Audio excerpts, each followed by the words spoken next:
सभी तत्वदर्शी जिज्ञासियों को, सभी प्रबुद्ध जनों को, सभी ज्ञान प्रेमियों को, सभी गीता प्रेमियों को मेरी ओर से और मेरी संस्था डूअर्स पैराडाइज फाउंडेशन की ओर से सादर जय श्री कृष्ण।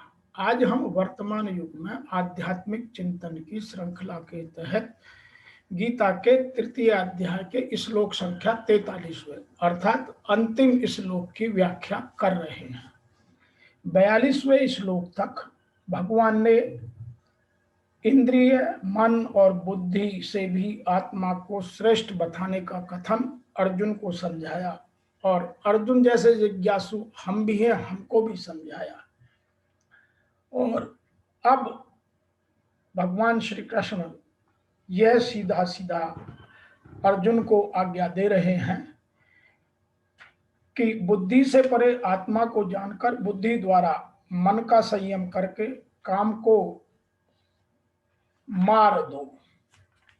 यदि तुम आत्मा का परमात्मा से मिलन कराना चाहते हो तो इस कामना को मार दो। और जिसको ऋषि वेदव्यास जी ने अपने बहुत ही सुंदर शब्दों में बहुत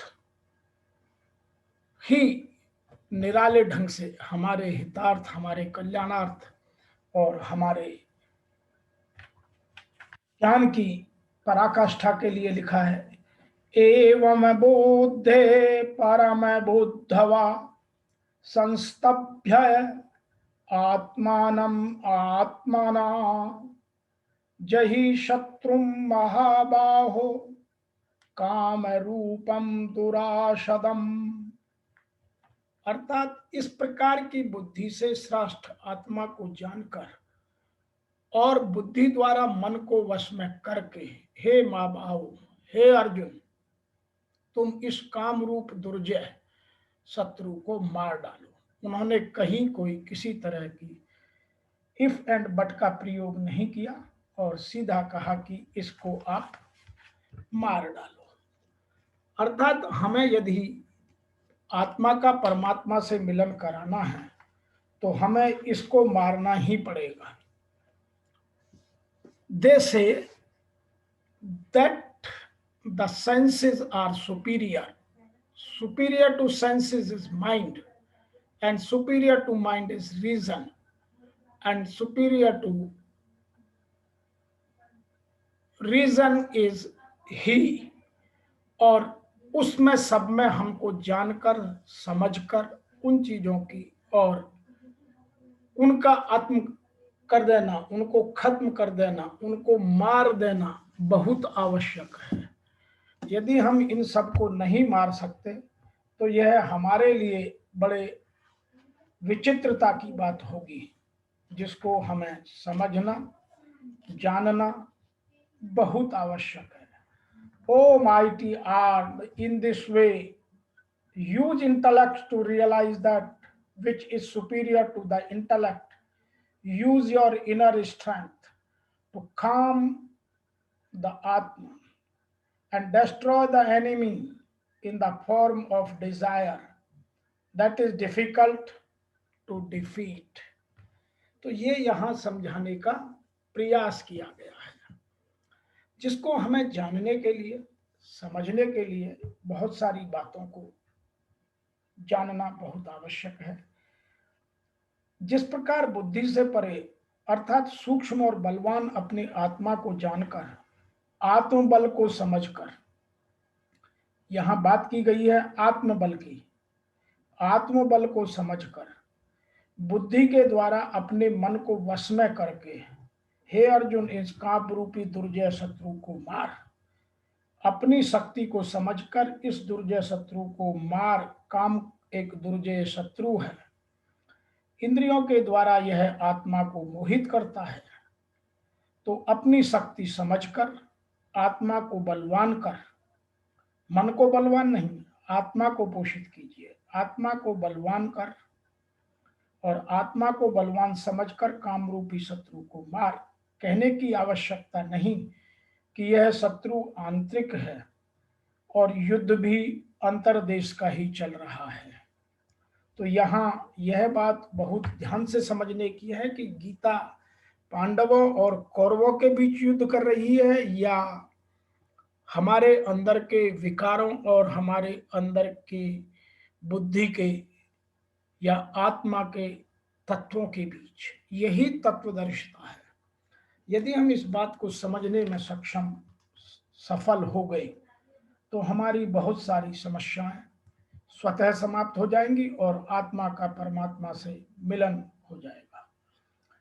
भगवत गीता का तृतीय अध्याय निष्कर्षतः मनुष्य को निर्देश देता है कि वह निर्विशेष शून्यवाद को चरम लक्ष्य पर न मानकर अपने आप को भगवान का साधक सेवक समझे और भगवान या कृष्ण भावनामृत में प्रवृत्त हो। भौतिक जीवन में मनुष्य काम तथा प्रकृति पर प्रभुत्व पाने की इच्छा से प्रभावित है। प्रभुत्व और इंद्रिय तृप्ति की इच्छाएं बुद्धिजीवीय की परम शत्रु हैं, किंतु कृष्ण भाव अमृत की शक्ति अर्थात आत्मबल से मनुष्य इंद्रियों, मन तथा बुद्धि पर नियंत्रण रख सकता है। यहाँ आत्मबल बहुत बार कहा गया है, इसलिए हमें अपने आत्मबल को सजोना, संवारना, इकट्ठा करना, प्रयोग करना अत्यंत आवश्यक है।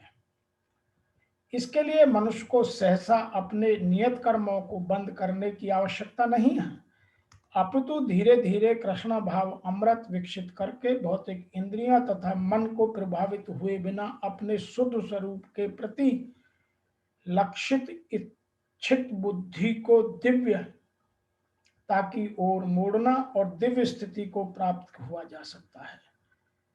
यही इस अध्याय का या इस पूरे का मूलांक है, जिसको हम जान सकते हैं, जिसको हम समझ सकते हैं, आत्मबल से वश में कर सकते हैं। सांसारिक जीवन में अपरपविक अवस्था में दार्शनिक चिंतन और यौगिक आसनों द्वारा अभ्यास से इंद्रियों को वश में करने के कृत्रिम प्रयासों से आध्यात्मिक जीवन प्राप्त करने की सहायता नहीं मिलती। यदि श्रेष्ठ बुद्धि द्वारा कृष्ण भावनामृत में प्रशिक्षित होना आवश्यक है। यहां मैं एक बात विशेष रूप से आप सबके लिए और अपने भी लिए मैं पुनः कहना चाहता हूं। बहुधा गीता प्रेमी व्याख्याताओं ने इस अध्याय को कर्मयोग का नाम दिया, क्योंकि आज हमने इसको इस 43वें श्लोक से हमें 3 चीजें मिलती हैं कि इस प्रकार बुद्धि से आत्मा को श्रेष्ठ जानकर बुद्धि द्वारा मन को वश में कर और तुम इस काम रूप दुर्जय शत्रु को मार डालो। इस तरह यहां इसकी अध्याय की पूर्ति होती है।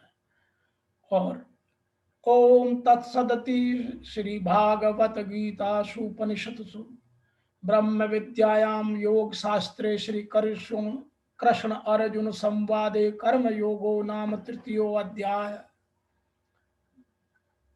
ओम तत्सत। इस प्रकार ब्रह्म विद्या का योग करने वाले शास्त्र श्रीमद् भागवत गीता रूपी उपनिषद में श्री कृष्ण और अर्जुन के संवाद रूपी कर्म योग नाम वाला तृतीय अध्याय आज संपूर्ण हुआ।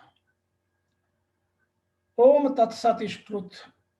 This complete the 3rd chapter of Sri Bhagavad Gita, an Upanishad to unify one with Lord. 3rd chapter depicts the conversation between Sri Krishna and Arjuna and is named as Yoga of Action, Karma Yoga. तो बहुधा गीता प्रेमी व्याख्याताओं ने इस अध्याय को कर्म योग का नाम दिया है, किंतु यह संगत है भी और नहीं भी। दूसरे अध्याय में भगवान श्री कृष्ण ने कर्म का नाम लिया। उन्होंने कर्म के महत्व का प्रतिपादन कर उसमें कर्म जिज्ञासा जागृत की और इस अध्याय में उन्होंने कर्म को परिभाषित किया। यज्ञ प्रक्रिया ही कर्म है। सिद्ध है कि यज्ञ कोई निर्धारित दिशा है। इसके अतिरिक्त जो कुछ भी क्रिया जाता है वह लोक बंधन है। श्री कृष्ण जिसे कहेंगे वह कर्म मोक्षयेषु शुभाता, संसार बंधन से छुटकारा दिलाने वाला कर्म है। श्री कृष्ण ने यज्ञ की उत्पत्ति को बताया, क्या देता है, उसकी विशेषताओं का चित्रण किया, यज्ञ करने पर बल दिया। उन्होंने कहा कि इस यज्ञ की प्रक्रिया ही कर्म है। जो नहीं करते वे पापायु, आराम चाहने वाले, व्यथा जीने वाले हैं। पूर्व में होने वाले महर्षियों ने भी इसे करके ही परम निष्कर्म्य सिद्धि को पाया। वे आत्मतृप्त हैं, इसलिए कर्म की आवश्यकता नहीं है। फिर भी पीछे वालों के मार्गदर्शन के लिए वे भी कर्म में भली भांति लगे रहते थे। उन महापुरुषों से श्री कृष्ण ने अपनी तुलना की कि मेरा भी अब कर्म करने का कोई प्रयोजन नहीं है, किंतु मैं पीछे वालों के हित के लिए कर्म में ही बरतता हूँ। श्री कृष्ण ने स्पष्ट अपना परिचय दिया कि वे एक योगी हैं। इसलिए तृतीय अध्याय गीता के प्रमुख अध्यायों में से एक है। उन्होंने कर्म में प्रवृत्त साधकों को चलायमान न करके कहा, क्योंकि कर्म करके ही उन साधकों की स्थिति प्राप्त करनी है। यदि नहीं करोगे तो नष्ट हो जाओगे। इस कर्म के लिए ध्यानस्थ होकर युद्ध करना। आंखें बंद हैं, इंद्रियों से समेटकर चित्त और निरोध हो चला तो युद्ध कैसा। उस समय काम, क्रोध, राग, द्वेष बाधक होते हैं। इन विजातीय प्रवृत्तियों पर पार पाना ही युद्ध है। आसुरी संपद कुरुक्षेत्र विजातीय प्रवृत्ति को सने सने छांटते हुए, ध्यानस्थ होते हुए ही युद्ध है। वस्तुतः ध्यान में ही युद्ध है। यही इस अध्याय का सारांश है, जिसमें न कर्म बताया न यज्ञ। यदि यज्ञ समझ में आ जाए तो कर्म समझ में आ जाए। अभी तो कर्म समझाया ही नहीं गया है। इस अध्याय में केवल स्थित प्रज्ञ महापुरुष के प्रशिक्षणात्मक पहलू पर ही बल दिया गया है। यह तो गुरुजनों के लिए निर्देश है। वे भी न करें तो कोई क्षति नहीं, और न ऐसा करने में उनका कोई अपना लाभ ही है। किंतु जिन साधकों को परम गति अभीष्ट है, उनके लिए विशेष कुछ कहा ही नहीं। यह तो कर्म योग कैसे है, कर्म का स्पष्ट या कर्म का स्वरूप भी स्पष्ट नहीं जिसे किया जाए, क्योंकि यज्ञ की प्रक्रिया ही कर्म है। अभी तक उन्होंने इतना ही बताया है, यज्ञ तो बताया ही नहीं। कर्म का स्वरूप स्पष्ट कहाँ हुआ। हाँ, युद्ध का यथार्थ चित्रण गीता में यही पाया गया है। तो जो गीता में आंतरिक युद्ध है, जो धर्म क्षेत्र कुरुक्षेत्र की हम बात करते हैं, वह हमारा आंतरिक युद्ध है। संपूर्ण गीता पर दृष्टिपात करें तो अध्याय 2 में कहा गया कि शरीर नाशवान है, अतः युद्ध कर। गीता में युद्ध का यही ठोस कारण बताया गया। आगे ज्ञान योग के संदर्भ में क्षत्रिय के लिए युद्ध ही कल्याणकारक एकमात्र साधन बताया, और कहा कि बुद्धि तेरे लिए ज्ञान योग के विषय में कही गई है। कौन सी बुद्धि? यही कि हार जीत दोनों दृष्टियों में लाभ है, ऐसा समझकर युद्ध कर। फिर अध्याय 4 में कहा कि योग में स्थित रहकर हृदय में स्थित अपने इस संशय को ज्ञान रूपी तलवार द्वारा काट। जब हम आगे 4 की व्याख्या करेंगे तो यह सब हमें मिलेगा। वह तलवार योग में है, और अध्याय 5 से 10 तक युद्ध की चर्चा तक नहीं है। 11वें अध्याय में केवल इतना कहा गया कि ये शत्रु मेरे द्वारा पहले ही मार दिए गए हैं, तू तो निमित्त मात्र है, खड़ा भर हो जा, बस यश को प्राप्त होगा। यह तुम्हारे बिना मारे हुए हैं, प्रेरक करा लेगा, तू इन मुर्दों को ही मार। और अध्याय 15 में संसार सुविरूढ़ मूल वाला पीपल वृक्ष जैसा कहा गया, जिसे असंगता रूपी शास्त्र द्वारा काटकर उसे परम पद को खोजने का निर्देश मिला। आगे के अध्यायों में युद्ध का उल्लेख ही नहीं। हाँ, अध्याय 16 में असुरों का चित्रण अवश्य है जो नरकगामी है। अध्याय 3 में ही युद्ध का विषाद चित्रण है और श्लोक 30 से लेकर 43वें तक युद्ध का स्वरूप, उनकी अनिवार्यता, युद्ध न करने वालों का विनाश और युद्ध में मारे जाने वाले शत्रुओं के नाम, उन्हें मारने के लिए अपनी शक्ति का आवाहन, आत्मबल, आत्मशक्ति की पहचान और निश्चय ही उन्हें काटकर फेंकने पर बल दिया है। इस अध्याय में शत्रु और शत्रु का आंतरिक रूप स्पष्ट है, जिनके विनाश की प्रेरणा दी गई है। अतः इस अध्याय का नाम ही शत्रु विनाश प्रेरणा